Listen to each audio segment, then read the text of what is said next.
In 1775, Thomas Paine wrote a pamphlet stating that the freedoms of men can only be maintained by limiting the power of government. The pamphlet was called Common Sense, and today it still is common sense. I'm April Giarrusso. I'm Mark Zaccaria. This is Common Sense. Welcome back. Do you think there's insider trading at the State House? I mean the trading of jobs for favors. Do you think the multi-billion-dollar state pension fund would be growing if there were more professional attention being paid to where it's invested? Are you confused by all the heat and light being created by the prospect of a gas-fired power plant in Burrillville? If so, you have come to the right place to be shown the wisdom of your concerns. We'll discuss those topics and more on this week's edition of Common Sense. We'll also feature State Representative Patricia Morgan as she delivers another in her series of in-depth interviews on topics of interest to Little Rhody. This week, Pat sits down with Mike Riley to talk about the sad state of pension funds at all levels in Rhode Island. Between segments of that discussion, April and I will reappear to ask our favorite rhetorical question: are you kidding me? As always, our show will conclude with wise and witty commentary from Portsmouth's pundit, Jeff Richard. This week, Jeff tackles the topic of millennials living at home. So sit back, relax, and enjoy a little common sense. We'll begin with commentary on several of this week's top news stories. April? Thanks, Mark. The Ethics Commission ruled that there is sufficient reason to believe Rhode Island's revolving door law was violated when Governor Raimondo hired former State Rep Donald Lally as the small business liaison last summer. That, of course, happened 3 months after he resigned from the General Assembly. But hold on right there, because there's actually more. In a closed session, the Commission voted 5-3 on the violation of the revolving door law, and voted 6-2 that the hiring violated the law that prohibits General Assembly members from taking state employment within 1 year of leaving office. I'm actually a little astounded that that wasn't a unanimous vote, because the law seems pretty clear. And it's not like the hiring occurred 364 days after former Rep. Lally left office. So why the debate? At this point, Lally has already resigned from the job he shouldn't have accepted in the first place. He didn't have much to say when he left the hearing, but his lawyer, Patrick Doherty, said they plan to continue with the process and that he is very confident. How so, sir? You also stated that the decision could not be appealed. So pray tell, what is the next step? Mark? Thanks, April. Writing in the Providence Journal last week, Patrick Anderson reported that the state's pension fund was about to receive a top-to-bottom audit courtesy of the State Investment Commission. And don't get me wrong, the audit will not be performed by the Commission. They're just negotiating with a consultant, Pension Consulting Alliance, to figure out how much you and I will pay that third party to have the work done for the Commission.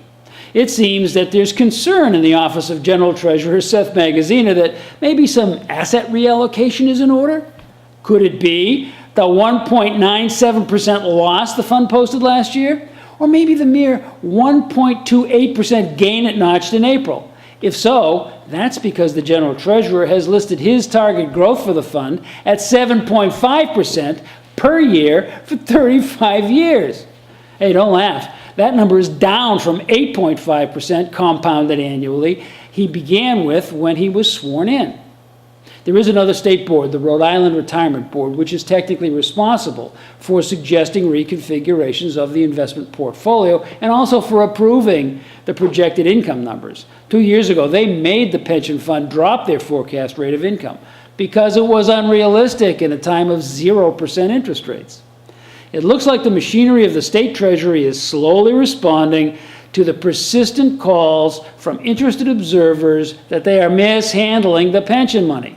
Hedge fund manager and financial guru Mike Riley has been strident in his calls to get Mr. Magaziner to be more realistic about what happens to our retirees' nest egg. Riley sees how dire the situation has become. Let's hope Magaziner does too. For much more, stay tuned for Pat Morgan's interview with Mike Riley. April? Thanks, Mark.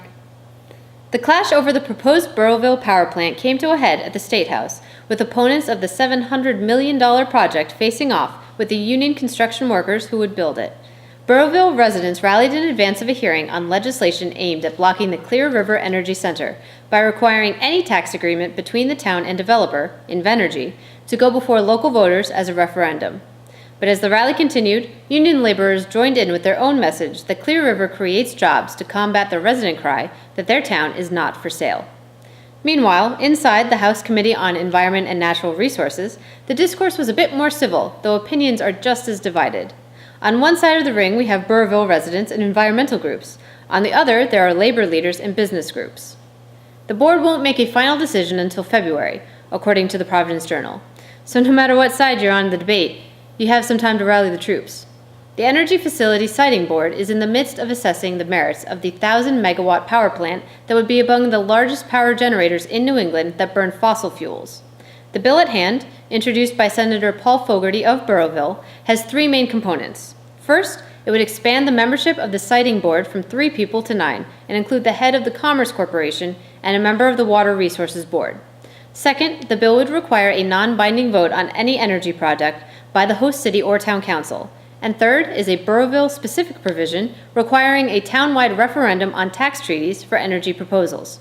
The detractors of that particular provision feel that it would be a deterrent to business and set a dangerous precedent. But Rep. John Lombardi of Providence said it is always good to engage the people. And I can't disagree. Mark? Thanks, April. That wraps up news analysis for this week's ladies and gentlemen. Before we move on to the first segment of Pat Morgan's discussion with Mike Riley on pension vulnerabilities, let's take a customary timeout to pose the burning question. Are you kidding me? Here's a question for you. What is Rhode Island's oldest profession? And your answer is? Are you kidding me? No, it's commercial fishing. We'll talk about the moral compass of your thought processes later. For now, you need to know that Rhode Island's fishing industry has been under attack for decades by regulators who don't understand that in the ocean, everything is fluid. By which I mean the fish swim, the water flows, and the seasons change things every few weeks. So you can't apply static rules to ocean geography the way you can to wilderness tracts ashore. Catch shares is one such attempt to ensure fish stocks through draconian limits on fishing.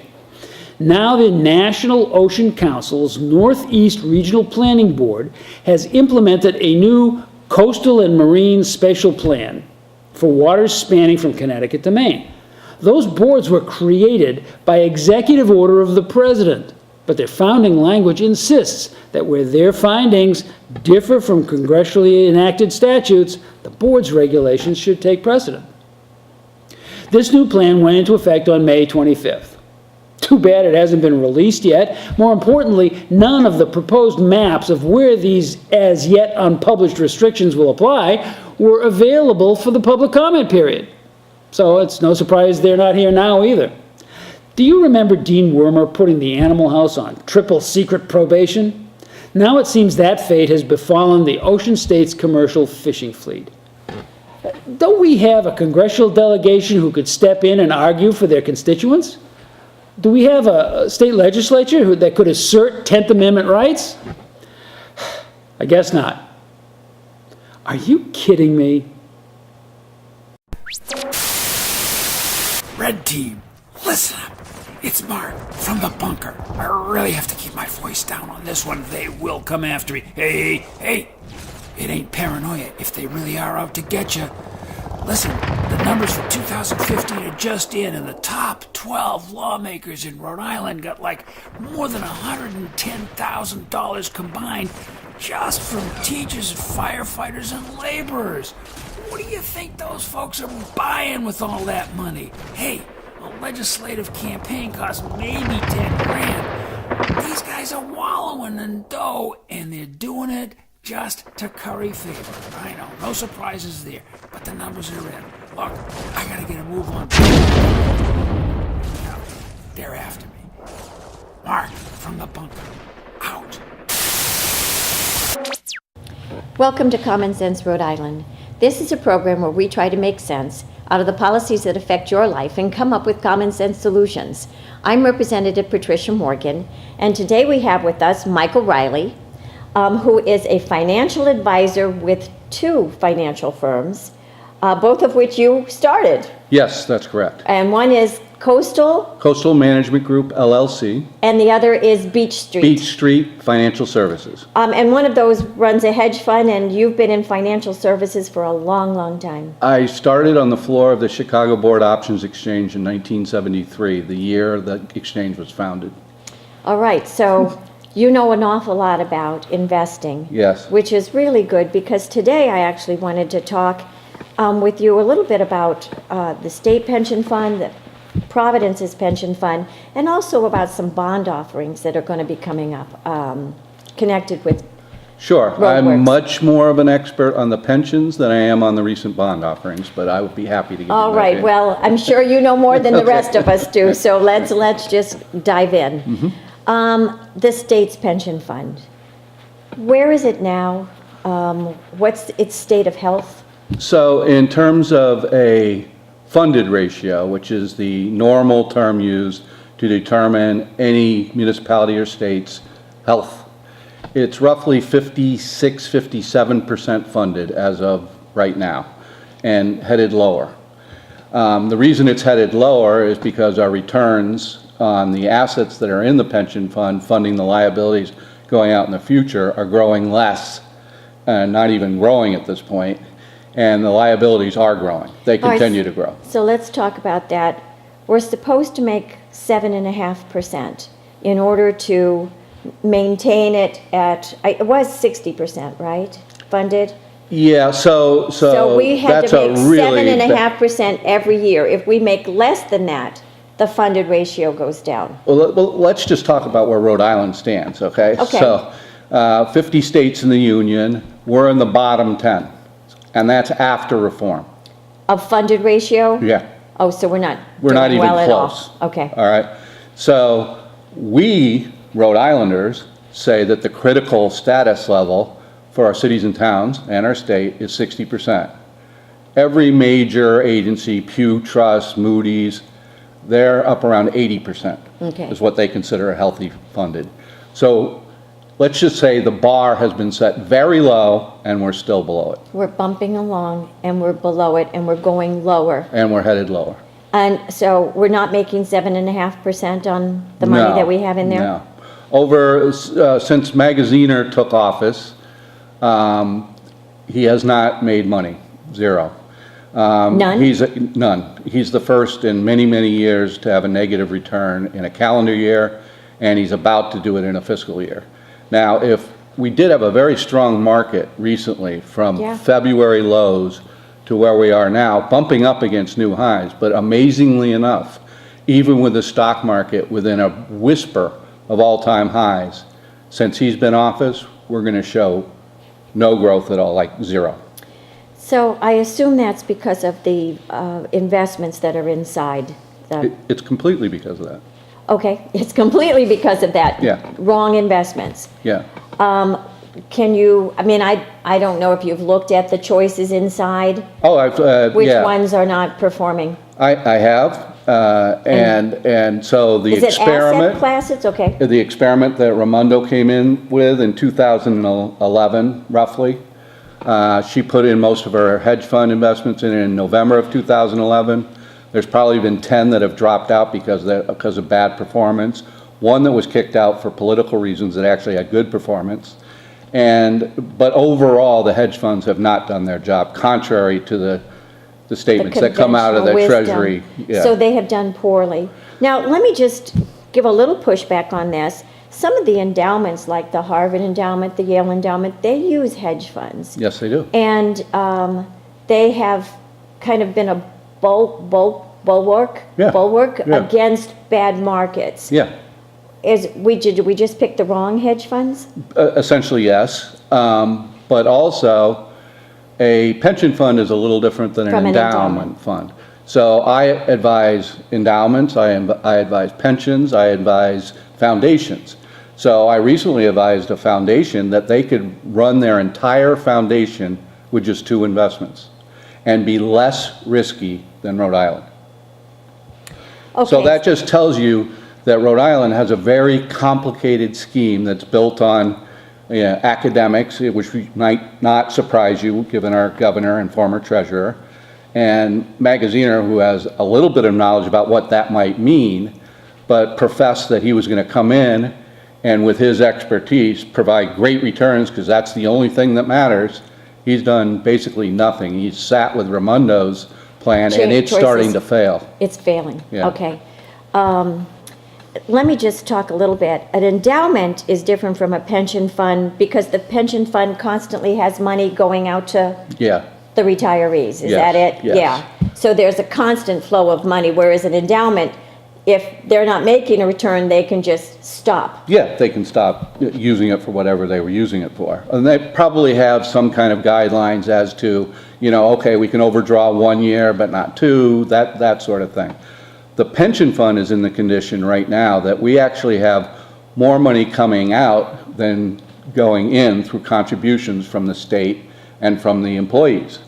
Okay, so if we were to do nothing and not earn any money, our assets would go down because we're actually net drawing. It's the same. And that's what's happening now. That's what's happening now. Money is coming in. Yeah. It's going out plus. Right. So if you have a $8 billion pension fund, let's say it's $7 billion, and you have to make 7.5%, well, you've got to make 7 times 7.5, around $500 million just to hold the status quo on what they've projected going out 20, Just to 25, not 30 lose. years. Yeah. They're trying to stay on this track. But when Raimondo did the reform, it was easily provable, and she even said it in her Truth in Numbers, I don't know if you remember that thing, that there was only a 47% chance at that time that they would actually achieve adequate funding over the next 25 years. And that was at that time. It's gotten worse. And it's gotten worse Yeah. because the investments inside are I just think the there's- wrong investments. Well, yeah, and in general, we're all butting against the idea you can't just make 7.5% because you want to. No one can make 2%. If you're in Europe, you're talking negative interest rates. That's right. So the 10-year German Bund is negative. Actually, that's another case. I think a lot of the assets inside the pension fund are in cash. They Yeah. have to be in cash. Well, they do because of their flows, their cash flows. The flow is Yeah. going out, so you Yeah. can't keep it even all invested. Right. And if it's invested in bad things, it's going down. They have to keep a certain amount of their So funds it's not relatively healing. liquid. Yeah, Yeah. and it's very hard to catch up once you start to fall behind, because that would mean excess of 7.5 returns. So, barring some huge bull market, there's going to be a problem. And the practical impact on taxpayers is, So for the state plan, I expect there won't be much that happens. I don't think the state plan is on the verge of, being liquidated or defaulted. I just think we're going to continue in this malaise of poor returns, and the treasurer, whoever that treasurer might be, using that role as a political tool to give the right people the right asset allocations so that they can remember them in their next run for office. That's exactly what's happening, in my opinion, with Seth Magaziner. He doesn't want to be treasurer. He wants to be something else. This is his first step, and the whole thing he's doing right now is just to move on. okay, well, with that, we're just going to take a break now and ask, are you kidding me? The RI Tourism panel just can't catch a break and is facing another round of criticism. Pause while I get my tiara. Miss Rhode Island is speaking now. No tiara? Peasants. Ik ben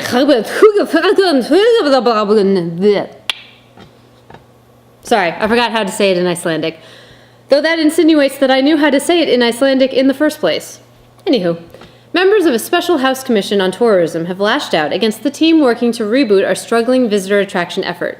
Representatives like Kenneth Marshall want to know how the governor is going to be kept in the loop, as well as the legislature and the tourism councils.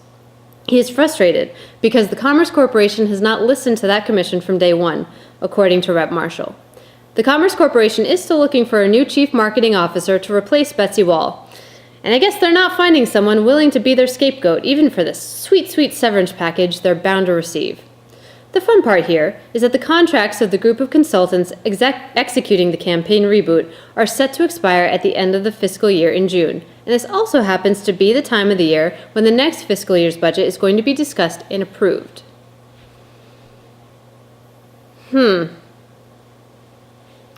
There is discontent with the current marketing team.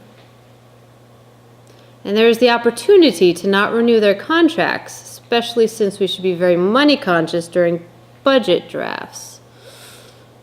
So here's what I see.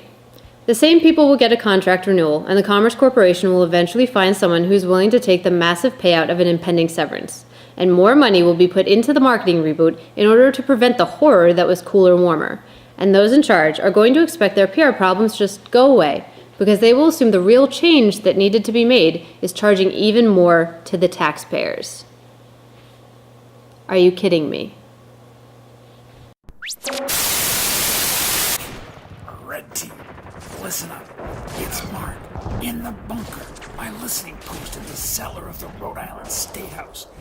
It's March, and guess what? The year-end figures for unemployment have been revised the wrong way, yeah. Well, they crowed about it in December and talked about the best performance in years, and now what do we got? 4,000 jobs evaporated, more than that, more than 2,600 people seeking work just disappeared. They just ain't in the numbers now. All of this revision means they don't want to tell you that it's worse than they're saying it is. I guess that doesn't matter because you probably already knew that, didn't you? The Spark from the bunker. Out. Welcome back to Common Sense, Rhode Island. I'm Representative Patricia Morgan, and I have with me today Michael Riley, who is a very smart man when it comes to financial advice and Thank you. I don't know. and knowledge. We were talking about the state's pension fund, and you were mentioning the hedge funds, and that you thought they were the wrong ones. Not that hedge funds are necessarily bad, but the ones that were chosen are bad. And I just wonder for the folks if you could explain that and what would have been maybe better choices. So there are two major factors regarding whether you want to choose a private investment, whether it be a private equity investment or a hedge fund. To me, they're both pooled investment vehicles of which a group of people manage the money and charge whoever's giving them the money some sort of fee. Yeah. Now, the problem with hedge funds is the idea of 2 and 20, which means the hedge fund manager charges you 2% a year just to manage the fees and takes 20% of any profits. Okay. Okay, so that means it's very expensive. They better be very good. So in theory... Yeah, if they're making 200%, you don't mind them taking Right. something, but if they're not making... Right. So generally speaking, Warren Buffett would say, and I would say, you don't want to invest in these hedge funds for pension funds because the likelihood over a period of time that those costs will be surpassed by the performance and the risk it's just very unlikely. So why would you even be involved in that? And so first attacks have been brought on by various groups about the hedge fund space because a lot of the hedge fund managers believe in taking defined benefit plans into defined contribution plans against their own interests, by the way. So so when people are looking at pension plans like CalPERS and CalSTRS and they kick out all the hedge funds, the reasoning is, well, we're going to save all this amount of money in fees that we're paying to hedge fund managers. And we'll replace it with investments that we know about and we think we can replicate the returns. The fact of the matter is hedge funds have performed very poorly. But not all hedge funds have performed as poorly as some of the ones we've chosen here in Rhode Island. And so you would have thought that if Raimondo was particularly in favor of this hedge fund piece of the portfolio, it would have been because she was a venture capitalist, and I won't go into the ethics of what she did and kept her investment, but the hedge funds themselves, she should have had some insight into or some reasoning behind the idea of The one adding she the hedge. chose. Right. Yeah. And they've turned out to be not great choices. For example, Well, not good for Rhode Islanders, and I'm just going to stop you a little bit because we did want to talk about some other things, but one of the consequences for taxpayers in Rhode Island that I see because I'm on the finance committee is that the annual required contribution is growing. Right. And that's money that taxpayers give into the pension fund. if the pension fund is growing, it's a smaller amount. But Right. since it's going down, it's a larger amount. So And it's going to crowd out other spending. So this goes back to what we were talking about before. When we look at the funded ratio, and we see that the pension fund is roughly 57% funded right now, the actuaries will go back and they'll say, okay, you only have this many assets, you have this liability, therefore, each year you're going to have to contribute at least a number. Sure. And that's called the annual required contribution, Yeah, or we the call it ARC. the ARC. That's Right. right, ARC. Right. So that's a number that is calculated by an actuary, but it's based partially in the current facts.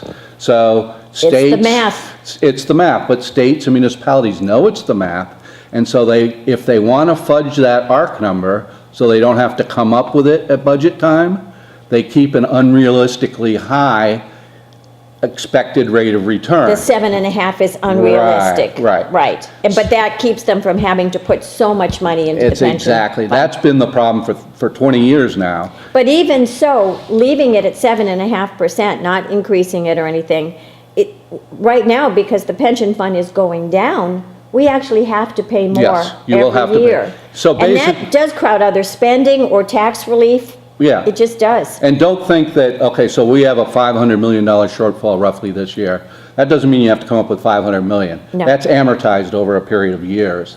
And so you might have to come up with 20 million more, or 30 million. Yeah, I wish I could remember. I just know that it's more. Yeah. But let's switch gears a Can little I bit. give you one more thing? Sure, you can give me one more thing. Because this drives me nuts. In the February and the August crisis, if you were following the markets at all, Yes. it was very ugly. And our hedge funds were supposed to be the investments that would counterweight That's what was right. going on in the rest of the market. But yet, we had two hedge funds that were investing in junk bonds and energy junk bonds in the middle of this huge decline. They were exacerbating the downturn. So these hedge funds were doing anything but hedging. So why were those part of a portfolio that's supposed to counterbalance what the rest of the portfolio does? I think they picked the wrong hedge funds. Bad Yeah. choices. Yeah. You're right. Energy bonds, for the folks, means all of the natural gas companies, the people who are trying to supply those. Yeah. They borrowed a lot of money. And when the price of oil went down, We became They more went down with exposed it. than we should have been. yeah. Yeah. And so bad for taxpayers. Just bad. The choices were bad. Yeah. Yeah. All right, is that it? Because Well- we'll switch, all right, you have one more thing. No, well, I just want to point out that the state is not in a good condition with its current funded ratio. It is making its current ARC payment, and that will likely go up. I don't know what the mechanism is in the state for when they make that decision and for how long they make that decision. As far as the accounting rules are concerned, they're getting rid of the term ARC altogether, just so that you know, because they're trying to move what are now called soft debt, like pension fund debt, to hard debt. They're trying to put it on the balance sheets Yeah. of every city, town, Well- and state, and that's the new GASB 68 that's making them recognize that. Yeah, and that's actually better for everybody. Yes. Because like you say, politicians have promised things because they know they're not going to be there when it has to be paid off. And that's the happy, funny version. The sad, terrible, immoral version is that we have children and grandchildren who we're shoving our debts onto them, and we're doing it knowingly. And that people have made plans relying on those promises The as well. people who are the beneficiaries. That's yes, right. Yes. Right, everybody hurts. They were promised, but you know, our kids, we kind of promised we're going to bring up our kids in a solvent society. We're not going to if we continue to do this. No, we're not. So not good news for the state's taxpayers because the pension fund is not performing anywhere close to what it should be. Yeah, it would help state taxpayers, for example, if we outperformed our expectations Oh, over yeah. a period of time. But there's no, in my opinion, no likelihood of that. Okay, you know what? With that sobering thing in mind, sobering statement, we're just going to take a break right now, and when we come back, we'll have another topic. Okay. Okay? Here's another question for you. Should taxpayers use their own hard-earned money to pay for training state workers to toe the SEIU line on labor relation and workers' compensation rules. Are you kidding me? Don't unions do that using their own income from dues? I guess not here in Rhode Island. Last week, during the infamous community grant hearings, as part of the budget process, that question came up. Our own State Representative Patricia Morgan posed it directly to AFL-CIO Chief George Nee. His answer? Well, the state always has. Nee was referring to the $500,000 tax dollars per year that his organization receives to operate what is known as the Institute for Labor Studies and Research. The AFL-CIO team uses that money for salaries, office space in Cranston, and whatever other incidental expenses they decide. Then the Institute charges workers for their training in how to become state employees and members of SEIU. Despite the wails and moans now piteously emanating from Mr. Nee and his cronies, no one is suggesting any restrictions on union activity here in the Ocean State. Rather, this is a discussion of the separation of powers, so to speak. The state already collects union dues for Mr. Nee, thus saving him millions in staff and collection costs. Should the state also fund his training program to better prepare workers for the adversarial relationship between them and their employer, that is his stock in trade? Are you kidding me? Hey, Red Team, it's Mark, in the bunker. My listening post in the cellar of the Rhode Island State House. Do you know what I just heard? EDC is gonna withhold tax credits that had already been approved for Ocean State job lot until they get it in writing that Mr. Perlman is actually gonna build this new warehouse on Quonset. Now, I don't think those two things are supposed to go together, but the man did do a lot of pushback in this recent debate about the tolls. And what happened? Is this retribution by the EDC? Is this the way government is supposed to work? Watch out. But that's what I'm hearing. I gotta go. If they hear this transmission, they're sure to come get me. It's Mark from the bunker. Out. Welcome back to Common Sense Rhode Island. I'm Representative Patricia Morgan, and today we have as our guest Michael Riley, who is a financial advisor to two separate financial services firms. One is Coastal. And the other is Beach Street. Beach Street, that's right. You probably know more than most of us, 99.9% of us, about the financial markets. And I know that you have been really diligent about looking at our municipal pension funds. I know a few years ago, not that long ago, a couple of years ago, the Auditor General put out a report that at least 12 of our municipalities' pensions were severely underfunded and in serious danger. One of those is Providence. Yeah. And you've been looking at Providence really hard. Yes, I've been looking at Providence very hard since 2013. And I discovered Providence's woes. I knew that it was bad, but I discovered a few other things that really lets Providence stand apart from every other city in the nation. And before you go into it, why is that important to state taxpayers? That's Providence, right? Well, that's their taxpayers. As a result of the laws that were passed in 2010, 2011, the general obligation bondholder is entitled to first lien on taxes for a municipality. So, for example, when Central Falls went broke, the State Assembly came back twice and gave money to Central Falls to give money back to the employees to up their level of compensation to 75% of what it would have been. And then they made it actually sound like, okay, this is a precedent, you know, nobody should ever lose more than 75%, you know. Yeah, go ahead.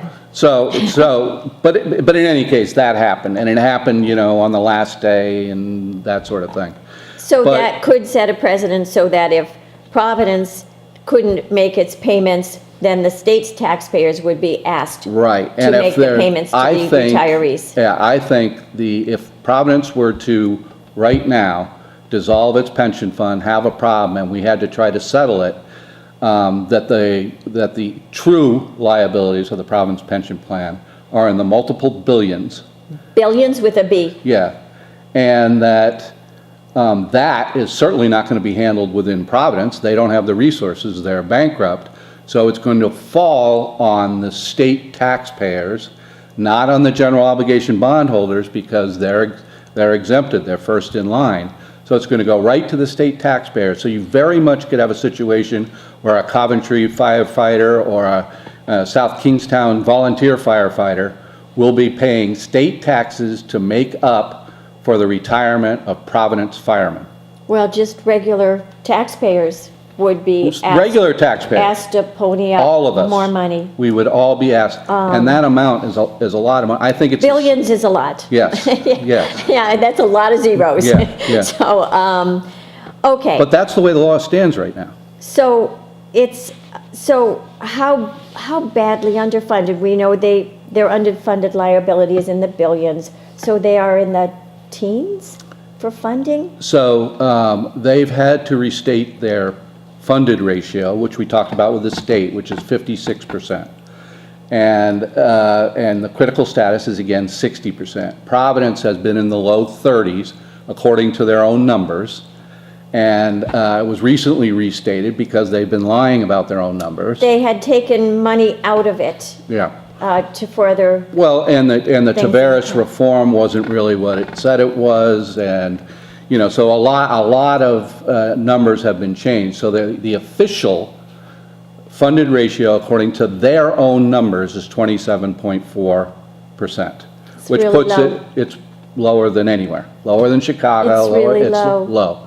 So, and one of the things that I know is if you have a small amount of money, and so say it's 27% funded, yeah, and you double it, you're still only 54% funded. Yeah. And doubling will take forever, especially if the market's not growing and you're taking money out all the time. Assume the liabilities don't grow, which is a bad assumption. And yes, assume that the current retiring. amount of assets that you're managing right now in Providence, that's $250 million, roughly. Sounds like a lot of money. We'll get to that in a second, because they claim a different number. $250 million, and let's say you make 100% in the market. Now you're at $500 million. So they go from 27% funded, roughly, to 50% funded, as you give the example. But that's not really what takes place. The liabilities continue to grow no matter what the market does. So more money is coming out. Right. We currently, right now, the way we're paying out of Providence, and I say we because I actually own a piece of property in Providence, but the way the city of Providence is paying out, they're paying out $108 million a year out of their pension fund for benefits, and the workers contribute $10 million. Oh my gosh. Yeah. Okay, that's sobering. Yes. That's sobering. I didn't realize the difference was so large. 108 million is coming out and only 10 million is going in. Right. So to employees. So you can't sustain 108 that. million is going to retirees and benefits, and 10 million is coming in from the new workers. The new workers. Now, the other contributee is the city, and there's two parts of its contribution. The normal contribution, which let's just say is also 10 million like the employees are. Okay. But it's actually a little more than that. And then the rest is what we talked about before, is that ARC, making up for what we didn't put into the pension plan, already paid for services. These people have already done their job, they're retired, the whole thing, but we never put enough money into the pension plan in assets to make enough to pay for it. So it's just going down every year. It's just losing. It just hit a new low, 250 million. And the reason I'm saying that is that's the Providence pension assets as stated by their investment commission, which is headed by Mayor Lorza. So he knows. He knows. And 252 million, that's what the advisor is managing. But yet Lorza, they say there's more on there. June 30th, of last year, and he will again on June 30th of this year. He'll tell you that there's 320 to 350 million in assets, and it's a lie. Okay. Let me ask you, do you know how many retirees there are? No, I'm going to guess in the 2,000 range. About 2,000? Yeah, but I don't know. That's publicly available. You can get it also Yeah. in that report, the Okay. CAFR. Yeah. So we've got real problems in Providence now. Well, so they're reporting more money than they actually have. The Right. money that they actually have, is it growing at all? So yes, it's growing. They've actually done a better job in terms of rate of return on their investments than the state has. Okay, that's good news. It's good news, but they've also done it by having an outweighted bet on a single hedge fund that happened to do very well. So risk. So they took risk. They took risk Yeah. to do it. But they did, and they got it a better, worked and it out for worked, them. and it got a better return. So my point about all this is But that. taking on risk is not usually good for pension plans. Let's just say that, because people's lives depend on that pension fund. Not only the retirees, but the people who have to contribute to it. Yeah. So taking on extraordinary risk is not something that, But it's naturally what I mean, they're gamblers lucky. do. You double down, and that mentality gets into some investment commissions. Hopefully not into some mayor's heads, but it gets into their heads. But if you're being prudent, you don't do that kind of, No, 'cause- to a large extent, you don't do that. Okay. So where does Providence go? What So should we Providence do? says, as I said before, they're 27% funded, and given that funding, they have to pay $70 million a year in ARC, if that's their funded ratio. But it's not. It's not their funded ratio. First, Providence is using 8.25% as its Ooh, so discount high. rate. Yeah, which is misleading about the liabilities. Second, and most important, and is a securities law violation and fraud, is that they've overstated their assets purposely. That changes the ratio. If you take the 50 million out of the assets that they're overstating, then their ratio drops into the low 20s. If you take I have to stop you because we're running out of time here in this segment. But what you're telling me is they're in trouble, bad trouble. real bad trouble. Okay, we'll stop there. What do you do when you are a leader in local government and face criticism from all angles? Well, you blame the local media, of course. And of course, your fellow lawmakers will give you a standing ovation for that sentiment. But think it through, because who is really more important to you? Other lawmakers? Or the public's opinion? Are you kidding me? In case you missed it, I am referring to House Speaker Nicholas Mattiello's scathing retort over what he considered unfair coverage from the Providence Journal. Projo called out the lawmakers who missed grant hearings, and Mattiello felt it was wrong to chastise part-time lawmakers for missing the early afternoon hearings.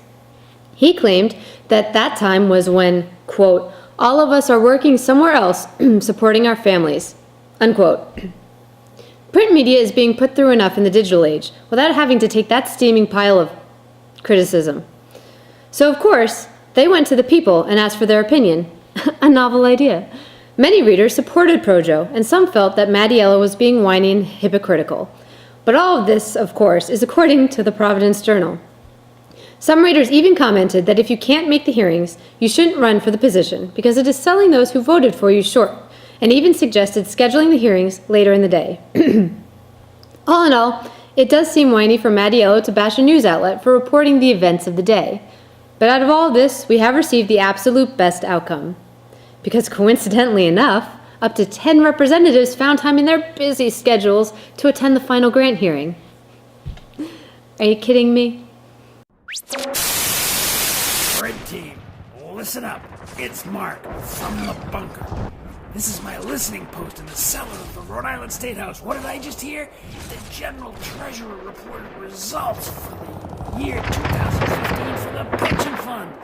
No change. In fact, since 5 years, there has been no change in the value of the pension fund. It ain't gone up.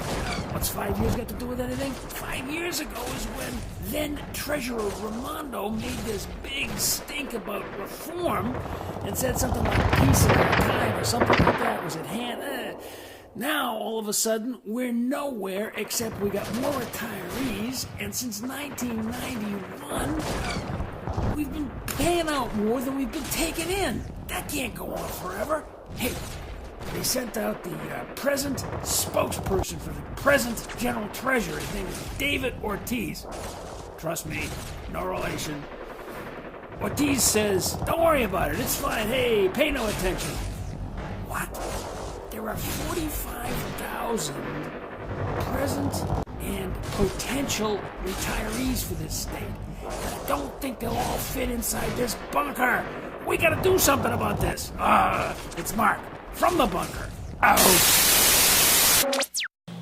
Welcome back. This is Common Sense RI. I'm Representative Patricia Morgan, and we've been having a conversation with Michael Riley, who is a financial advisor to two financial firms, and you've done an awful lot of work studying our pension systems, both state and municipal, and also 38 studios. Yes.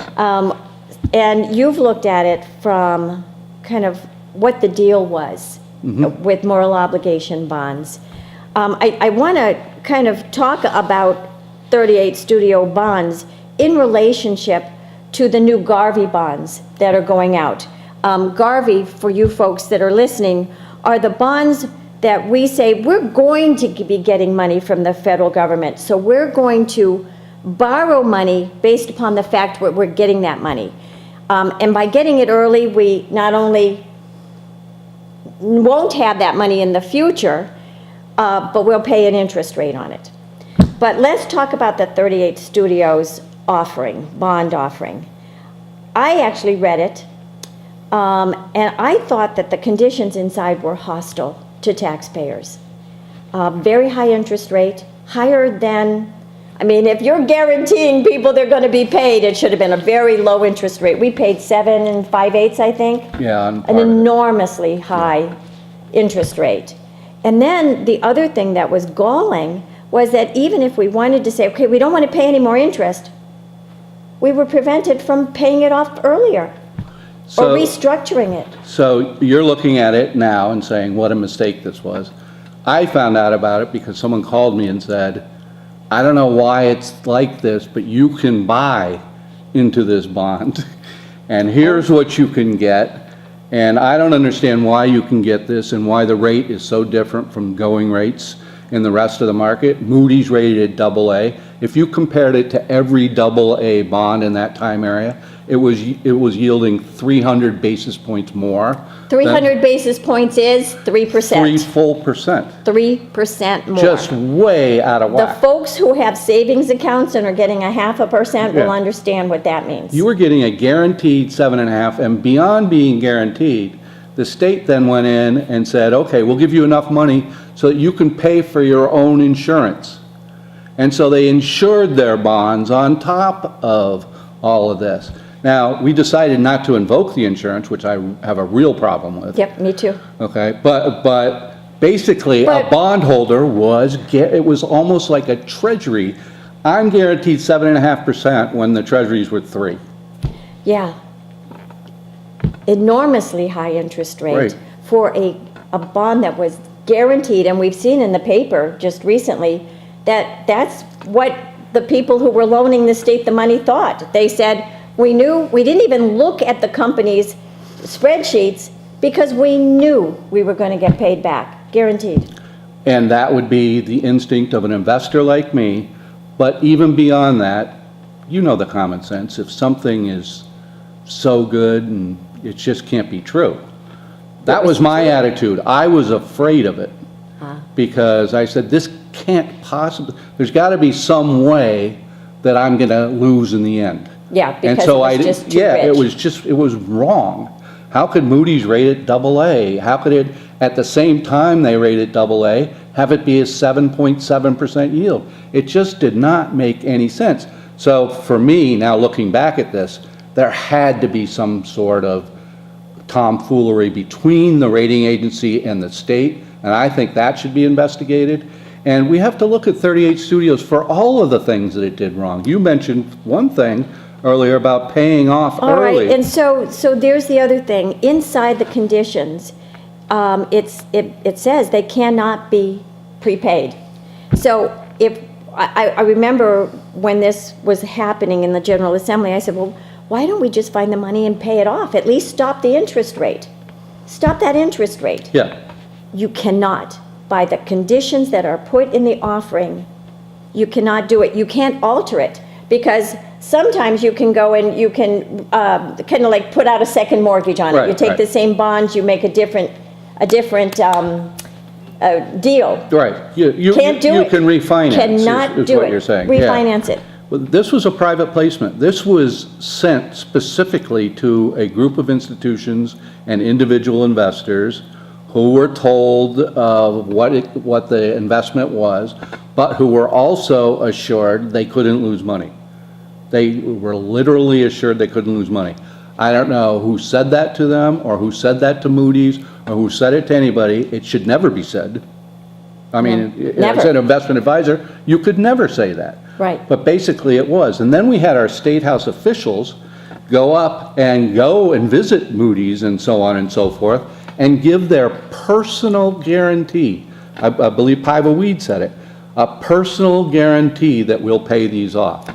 That's when it became my moral obligation, and that disgusts me. Well, more than your moral obligation, your obligation. Yeah. Right? Right.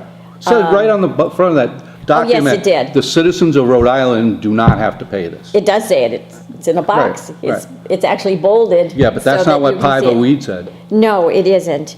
And it's probably all of that stuff which has prevented us from really having an investigation. I've called every year for an independent investigation, and it keeps getting shut down.